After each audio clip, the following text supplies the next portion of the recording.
Hello friends and my student pharmaceutics के इस video में हम लोग चैप्टर 1 में नेशनल फार्मूलरी एनएफ के बारे में बात करेंगे। इस वीडियो में हम लोग नेशनल फार्मूलरी क्या होती है उसके इंट्रोडक्शन के बारे में बात करेंगे। नेशनल फार्मूलरी में कौन कौन सी इंफॉर्मेशन इंक्लूडेड होती है उसके बारे में बात करेंगे। अलग अलग देशों की कौन कौन सी नेशनल फार्मूलरी है उनके बारे में बात करेंगे और इंडिया की जो नेशनल फार्मूलरी ऑफ इंडिया है उसके बारे में डिटेल में बात करेंगे। मेरा नाम है डॉक्टर महंताब सिंह। तो चलिए शुरू करते हैं। तो अगर हम लोग नेशनल फार्मूलरी एनएफ के बारे में बात करते हैं तो अगर कोई कंट्री है उसके अंदर जो भी दवाइयाँ यूज़ होती हैं, जितनी भी मेडिसिन यूज़ होती हैं, उसकी सारी इंफॉर्मेशन हमें उस कंट्री की नेशनल फार्मूलरी में देखने को मिलती है। तो हम लोग सिंपली कह सकते हैं कि जो हमारी नेशनल जो फार्मूलरी है उसके अंदर क्या चीज़ होती है, तो उस कंट्री में जितनी भी मेडिसिन हैं जो कि प्रिस्क्रिप्शन के लिए अप्रूव्ड होती हैं उसकी लिस्ट हमें उस नेशनल फार्मूलरी में देखने को मिलती है, उस कंट्री की नेशनल फार्मूलरी में देखने को मिलती है। और वहाँ पे ये चीज़ भी इंडिकेटेड होता है कि कौन कौन से प्रोडक्ट आपस में इंटरचेंजेबल हैं, कि अगर कोई एक प्रोडक्ट जो अनअवेलेबल है, अवेलेबल नहीं है, तो उसके प्लेस पे और कौन से प्रोडक्ट दिए जा सकते हैं उसकी भी इंफॉर्मेशन इसके अंदर इंक्लूडेड होती है। तो अगर हम लोग आसान तरीके से कहें तो अगर हम लोग इंडिया के बारे में बात करें तो इंडिया में नेशनल फार्मूलरी ऑफ इंडिया को हम लोग यूज़ करते हैं। तो इंडिया के अंदर जितनी भी मेडिसिन है जो कि प्रिस्क्रिप्शन के लिए अप्रूव्ड हैं उनकी इंफॉर्मेशन हमें नेशनल फार्मूलरी ऑफ इंडिया में देखने को प्राप्त होती है। और उसमें ये भी इंडिकेटेड होता है कि अगर कोई प्रोडक्ट है और वो अवेलेबल नहीं है तो उसके प्लेस पे कौन से प्रोडक्ट उसकी जगह पे दिए जा सकते हैं। तो ये भी इंफॉर्मेशन इसके अंदर इंक्लूडेड होती है। अगर हम लोग जो नेशनल फार्मूलरी है उसके अंदर कौन कौन सी की इंफॉर्मेशन होती हैं उनके बारे में बात करते हैं, कौन कौन सी इंफॉर्मेशन उसके अंदर अवेलेबल होती हैं। तो अगर कोई मेडिसिन है तो उसका क्या कंपोजिशन है, उसमें कौन कौन से केमिकल्स मिले हुए हैं, कौन कौन सी दवाइयाँ उसके अंदर किस कॉम्बिनेशन में है, उसका जो कंपोजिशन है वो उसके अंदर उसकी इंफॉर्मेशन होती है। उसका डिस्क्रिप्शन क्या है, मतलब कि वो वहाँ पे किस डोजेज फॉर्म में है, कितनी क्वांटिटी में उसको यूज़ करना है, ये सारी इंफॉर्मेशन उसके अंदर होती है। उसको किस तरीके से हमें सेलेक्ट करना है, उसका क्या सिलेक्शन है, किन किन रोगों में उसको दिया जा सकता है, कितनी मात्रा में दिया जा सकता है, उसकी भी इंफॉर्मेशन इसके अंदर इंक्लूडेड होती है। उसको किस तरीके से प्रेस्क्राइब करना है, मतलब डॉक्टर के प्रिस्क्रिप्शन पे ही वो अवेलेबल होगी या ओवर द काउंटर भी आप उसको ले सकते हैं, ये भी इंफॉर्मेशन उसके अंदर इंक्लूडेड होती है। किस तरीके से उसकी डिस्पेंसिंग करनी है उसके बारे में भी इंफॉर्मेशन इसके अंदर इंक्लूडेड होती है। और उसको किस तरीके से बॉडी के अंदर एडमिनिस्टर करना है, किस तरीके से उसका एडमिनिस्ट्रेशन है, उसकी भी इंफॉर्मेशन उसके अंदर बेसिकली इंक्लूडेड होती है। और अगर हम लोग इस प्लेस पे बात करते हैं तो हमारी वो ड्रग जो कि कम यूज़ होती हैं, यूज़ करने के लिए प्रॉपरली सुटेबल नहीं है, उसकी भी क्लियर जो आइडेंटिफिकेशन है वो यहाँ पे होता है, उसको भी क्लियरली नेशनल फार्मूलरी में मेंशन किया जाता है कि कौन कौन सी जो दवाइयाँ हैं वो जो है जिनको यूज़ नहीं किया जा सकता है या जिनको कम यूज़ करना है उसकी भी इंफॉर्मेशन हमें नेशनल फार्मूलरी में देखने को मिलती है। अब आइए बात कर लेते हैं कि जो अलग अलग कंट्रीज़ हैं उनमें कौन कौन सी नेशनल फार्मूलरी यूज़ होती है, या हम सिंपली कह सकते हैं कि नेशनल फार्मूलरीज के हमारे क्या क्या एग्जाम्पल्स हैं उनको देख लेते हैं। तो अगर हम लोग ऑस्ट्रेलिया के बारे में बात करते हैं तो वहाँ पे ऑस्ट्रेलियन फार्मास्यूटिकल फार्मूलरी APF को यूज़ किया जाता है। उसके बाद में अगर हम लोग ऑस्ट्रिया के बारे में बात करते हैं तो वहाँ पे ऑस्ट्रियन नेशनल फार्मूलरी ANF को यूज़ किया जाता है। अगर हम लोग जो ब्रिटिश कंट्री है उसके बारे में बात करते हैं तो जो ब्रिटिश कंट्री है वहाँ पे ब्रिटिश नेशनल फार्मूलरी को वो लोग यूज़ करते हैं, BNF को यूज़ करते हैं, और ब्रिटिश नेशनल फार्मूलरी फॉर चिल्ड्रन को वो लोग यूज़ करते हैं, BNFC को वो यूज़ करते हैं। उसके बाद में अगर हम लोग जो कंट्री डच है उसके बारे में बात करते हैं तो वहाँ पे जो होता है फार्माको वो थेरेप्यूटिक्स कंपास, जिसको FK के नाम से इंडिकेट किया जाता है, वो बेसिकली डच नेशनल फार्मूलरी का टाइटल है। अगर हम लोग डच के बारे में बात करते हैं, इंडोनेशिया के बारे में अगर हम लोग बात करें तो वहाँ पे जो होता है फार्मूलरियम वो नेशनलोसम, जो कि वहाँ पे फॉर नेस के नाम से जाना जाता है, वो इंडोनेशियन जो नेशनल फार्मूलरी है उसके नाम से उसको इंडिकेट करते हैं। उसके बाद में अगर हम लोग जापान के बारे में बात करते हैं तो जापान में Japan national health insurance drug price limited को as a national formulary Japan में यूज़ किया जाता है। उसके बाद में अगर हम लोग न्यूजीलैंड के बारे में बात करते हैं तो जो न्यूजीलैंड है वहाँ पे जो नेशनल फार्मूलरी है वो है न्यूजीलैंड, यहाँ पे वो पब्लिकली फंडेड नेशनल फार्मूलरी को वहाँ पे यूज़ किया जाता है।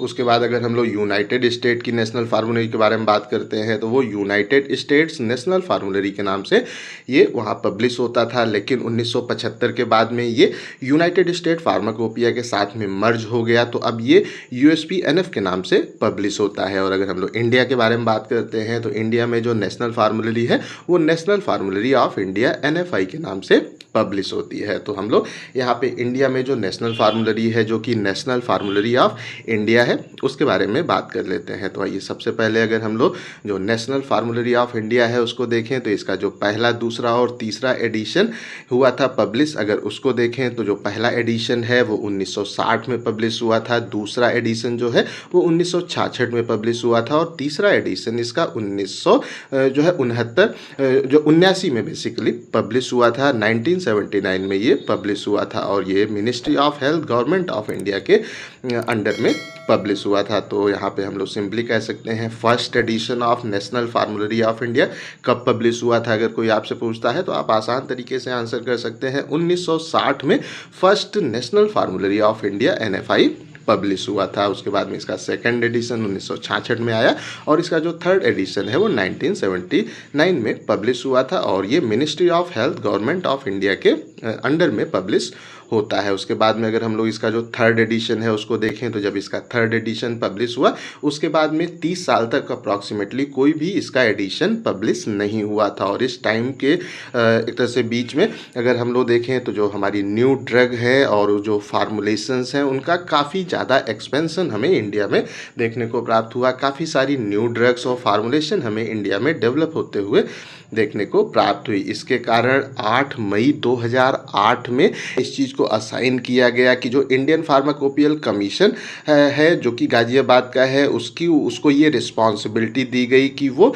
जो NFI है उसके नए वर्जन को पब्लिश सिंपली करे। तो ये इसकी रिस्पॉन्सिबिलिटी हो गई कि अब जो है जो नया नेशनल फार्मूलरी ऑफ इंडिया है उसको पब्लिश किया जाए। और उसके बाद में ये जो थी इंडियन फार्माकोपिया जो कमीशन था गाजियाबाद का उसने फिर 2011 में क्या किया कि फोर्थ एडिशन ऑफ नेशनल फार्मूलरी को पब्लिश किया। और ये जो फोर्थ एडिशन ऑफ जो नेशनल फार्मूलरी है इंडिया का वो जब पब्लिश हुआ था तो वो किसके द्वारा पब्लिश हुआ था, तो वो बेसिकली जो IPC है हमारा इंडियन फार्माकोपिया कमीशन है उसके द्वारा पब्लिश किया गया था on the behalf of the government of India ministry of health and family welfare के बिहाफ में जो इंडियन फार्माकोपियल जो कमीशन है उसने इसको पब्लिश किया था। उसके बाद में अगर हम लोग fifth edition of national फार्मूलरी of India के बारे में बात करते हैं तो जो नेशनल फार्मूलरी ऑफ इंडिया है उसका जो 5वां एडिशन है उसको पब्लिश करने के लिए ministry of health and family welfare government of India ने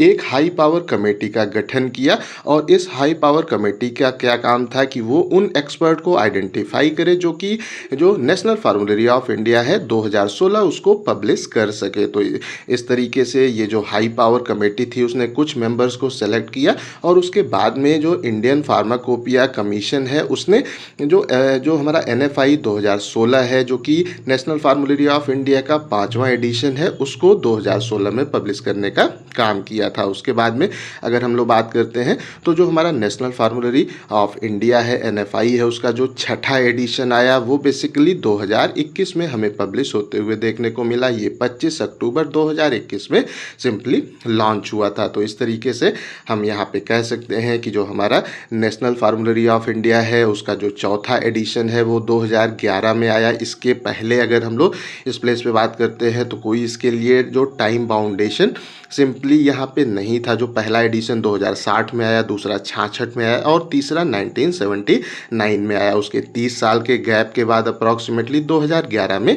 चौथा एडिशन आया था। उसके बाद में हर 5 साल पे एक इसका एडिशन यहाँ पे आना स्टार्ट हुआ। तो जो 2011 में चौथा एडिशन आया था, उसके बाद में 2016 में इसका 5वां एडिशन आया और यहाँ पे 2021 में इसका यहाँ पे छठा एडिशन पब्लिश हुआ था। तो हम लोग सिंपली कह सकते हैं कि इसका जो 7वां एडिशन आएगा वो कब आएगा। अगर हम लोग लॉजिकली कहें तो हम कह सकते हैं कि NFI का जो हमारा 7वां एडिशन है वो 2026 में पब्लिश होगा। तो इस तरीके से हम यहाँ पे कह सकते हैं कि ये जो इसका छठा एडिशन है जो कि NFI 2021 है, ये अभी तक का लेटेस्ट एडिशन है अगर हम लोग इंडियन नेशनल फार्मूलरी NFI के बारे में बात करते हैं। तो अगर हम लोग यहाँ पे नेशनल फार्मूलरी ऑफ इंडिया 2021 के बारे में बात करते हैं, NFI 2021 को देखें तो ये इंडियन फार्माकोपियल जो कमीशन है उसने इसको पब्लिश किया था। और किस लिए पब्लिश किया था? To promote the rational use of medicine in India. जो इंडिया है उसके अंदर जो भी मेडिसिन हैं उसको तार्किक रूप से, तर्क के अनुसार किस तरीके से अच्छे से यूज किया जा सकता है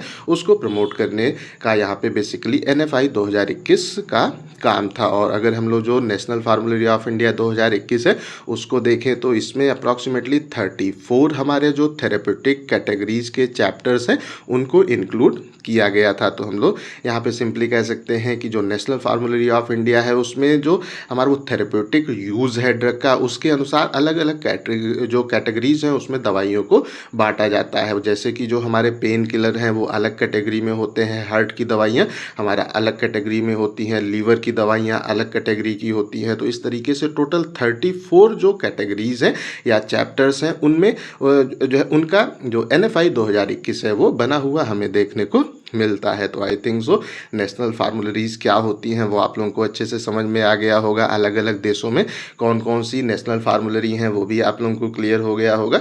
और इंडिया की जो नेशनल फार्मूलरी है, नेशनल फार्मूलरी ऑफ इंडिया, उसका भी हिस्ट्री और उसका लेटेस्ट एडिशन आपको पता हो गया होगा। तो अगर अभी भी कहीं कोई कन्फ्यूज़न है तो कमेंट करके पूछ सकते हैं। इस टॉपिक का PDF आपको डिस्क्रिप्शन में मिल जाएगा। इस वीडियो को लाइक करें, अपने दोस्तों के साथ शेयर करें और ऐसे ही वीडियोज़ को देखने के लिए हमारे चैनल को सब्सक्राइब करना बिल्कुल भी ना भूलें और हमारे ऐप को भी इंस्टॉल करना बिल्कुल भी ना भूलें। Thank you. कोई भी सपना साकार करने के लिए सबसे जरूरी है सही कोच का होना। चुनिए doctor PKS and doctor MPS classes को और करें अपने B Farm D Farm का सपना साकार। Download the app now.